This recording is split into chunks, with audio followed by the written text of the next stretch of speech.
नमस्कार, आप देख रहे हैं एचएनएन न्यूज और मैं हूं आपके साथ रिंकी बत्रा। खबर उत्तर प्रदेश के इस खास बुलेटिन में आपका स्वागत है। लखनऊ यूपी के बीजेपी संगठन में बड़े बदलाव की तैयारी हो रही है। बड़ी खबर आ रही है, विधानसभा चुनाव से पहले बीजेपी संगठन में एक बड़ा फेरबदल होने की उम्मीद है। सभी 6 क्षेत्रीय इकाइयों के बीजेपी अध्यक्ष, भाजपा अध्यक्ष बदले जाएंगे। राज्य कार्यकारिणी में एक बड़े स्तर का बदलाव की तैयारी हो रही है। संगठन में अब युवा चेहरों को तवज्जो दी जाएगी। बूथ स्तर पर संगठन को मजबूत करने की बातें सामने आ रही हैं, उस पर फोकस किया जाएगा। लंबे समय से एक पद पर जो नेता हैं उनकी छुट्टी तय हो चुकी है। बीएल संतोष और नितिन नवीन ने अहम बैठक की है, जिसके बाद ये जानकारी निकलकर सामने आ रही है। योगी कैबिनेट विस्तार बैठक में ये सभी मुद्दों पर चर्चा हुई। यूपी भाजपा संगठन में एक बड़े बदलाव की उम्मीद है, जहां बड़ा फेरबदल होगा। 6 क्षेत्रीय इकाइयों के भाजपा अध्यक्ष बदले जाएंगे, यानी कि 2027 के विधानसभा चुनाव से पहले एक बड़े बदलाव की तैयारी में भाजपा नजर आ रही है, जहां युवा चेहरों को बूथ स्तर पर कहीं ना कहीं तवज्जो मिलेगी। लंबे समय से जो एक ही पद पर नेता जमे हुए हैं, उनकी छुट्टी हो सकती है। पंकज चौधरी ने केंद्रीय नेतृत्व को पूरी रिपोर्ट भेजी है। बीएल संतोष और नितिन नवीन ने भाजपा राष्ट्रीय अध्यक्ष ने अहम बैठक की है, जिसके बाद ये बातें निकलकर सामने आ रही हैं कि अब यूपी भाजपा संगठन में बड़े बदलाव होने वाले हैं। संगठन में फेरबदल होने वाला है विधानसभा चुनाव से ठीक पहले।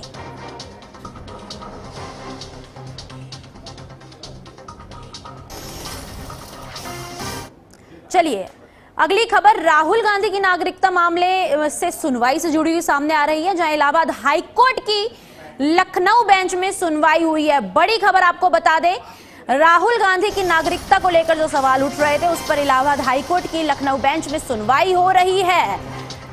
एफआईआर दर्ज कराने की मांग वाली याचिका पर सुनवाई हुई है और एमपी एमएलए कोर्ट के आदेश को चुनौती दी गई है। बता दें आपको कि कोर्ट ने 28 जनवरी के आदेश को चुनौती दी है। हाईकोर्ट ने सभी पक्षों से जवाब दाखिल करने को भी कहा है। बड़ी खबर आपको बता दें, राहुल गांधी की नागरिकता मामले में सुनवाई के दौरान बड़े चर्चाओं का बाजार गर्म था। बड़े मुद्दे उठाए जा रहे थे। अब फिलहाल इलाहाबाद हाईकोर्ट ने उस मामले में चुनौती दी है जो 28 जनवरी को उठाया गया था। एमपी एमएलए कोर्ट में आदेश को चुनौती दी गई है और इस चुनौती के बाद कहीं ना कहीं अब विपक्षी नेताओं में कांग्रेस में हलचल होती महसूस हो रही है। नागरिकता मामले में एक बड़ी सुनवाई इलाहाबाद हाईकोर्ट की बेंच ने की है।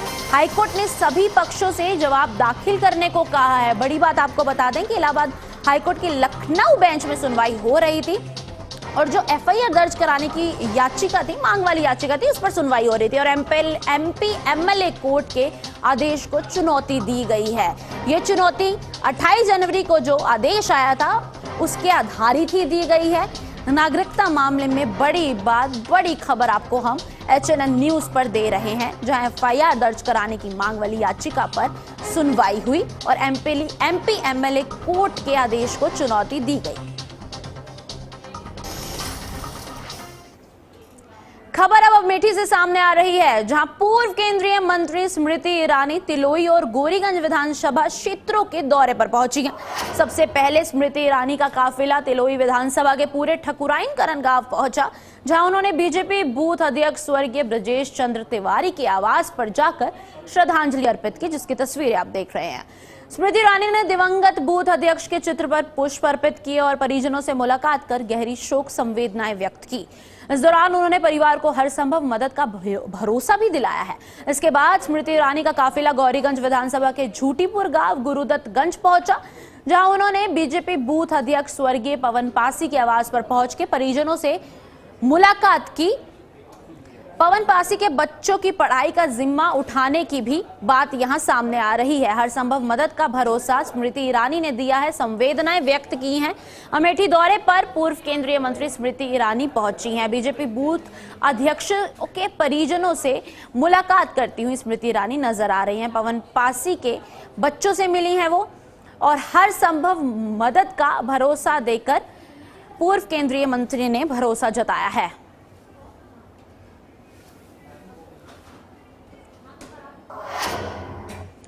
अगली खबर उत्तर प्रदेश में फिरोजाबाद से सामने आ रही है, जहां थाना मठसेना क्षेत्र के गांव हलपुरा में उस समय सनसनी फैल गई जब एक नवविवाहिता का शव तालाब में तैरता हुआ मिला।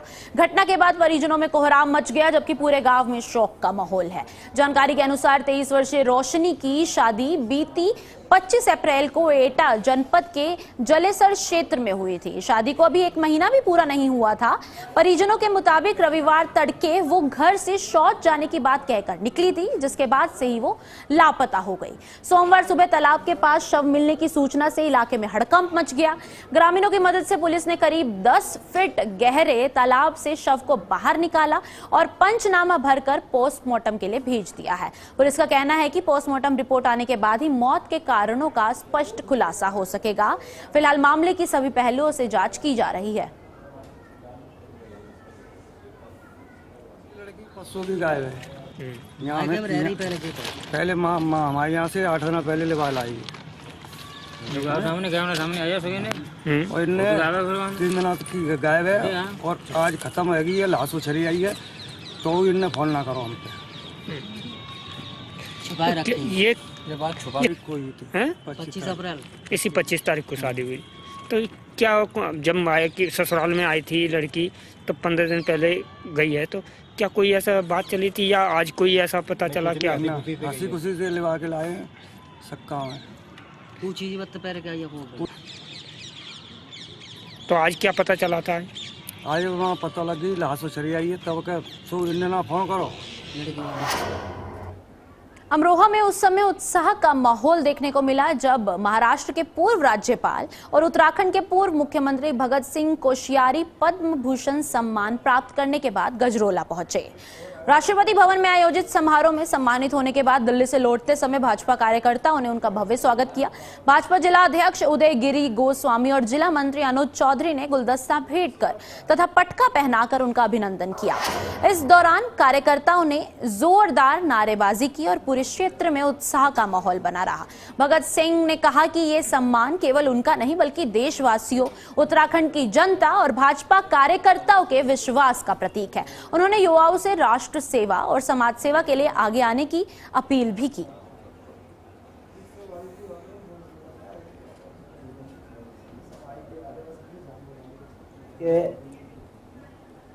हम एक छोटे से सामाजिक कार्यकर्ता हैं, बीच में राजनीति में थे तो राजनीति में काम करते रहे।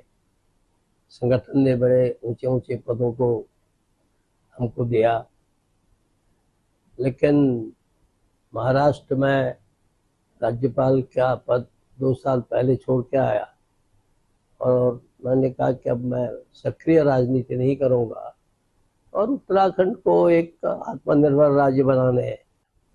तो उत्तराखंड की जनता को लिए, उत्तराखंड की जनता का सम्मान करने के लिए लगता है कि उन्होंने इतना। अगली खबर महमूदाबाद इलाके से सामने आ रही है, जहां बीमारी से परेशान एक अधेड़ ने अपनी लाइसेंसी बंदूक से खुद को गोली मारकर आत्महत्या कर ली। सुबह हुई इस घटना से गांव में अफरा तफरी मच गई। गोली चलने की आवाज सुनते ही ग्रामीण मौके पर पहुंचे। सूचना मिलने पर पुलिस ने मौके पर पहुंचकर जांच शुरू कर दी है। इसके साथ ही अगली खबर सामने आ रही है फिरोजाबाद से, जहां फिरोजाबाद के वार्ड नंबर 49 में सड़क निर्माण को लेकर एस्टीमेट में भारी अंतर में सामने आने के बाद विवाद खड़ा हो गया। इसके साथ ही मामले की जांच में फिलहाल पुलिस जुटी हुई है। विवाद खड़ा हो गया। एक ही सड़क के लिए पहले 7,81,000 रुपए एस्टीमेट तैयार किया गया था, जबकि बाद में करीब 50 लाख रुपए का नया एस्टीमेट बनने पर सवाल उठने लगे। मामले की शिकायत व्यापार मंडल के पदाधिकारी द्वारा नगर आयुक्त से की गई, जिसके बाद नगर निगम प्रशासन हरकत में आ गया। एक्सीएन ब्रिजेश कुमार पाल ने अधीनस्थ अधिकारियों और व्यापार मंडल के लोगों के साथ मौके पर पहुंचकर सड़क का निरीक्षण किया और स्थानीय लोगों से जानकारी ली। अधिकारियों के अनुसार पहले पैचवर्क कार्य कराया गया था, जबकि नया एस्टीमेट सड़क निर्माण के साथ आरसीसी नालियों और अन्य विकास कार्य को शामिल कर तैयार किया गया है। नगर निगम ने स्पष्ट किया है कि स्वीकृति मिलने के बाद ही निर्माण कार्य शुरू होगा और फिलहाल कार्य को रोक दिया गया है।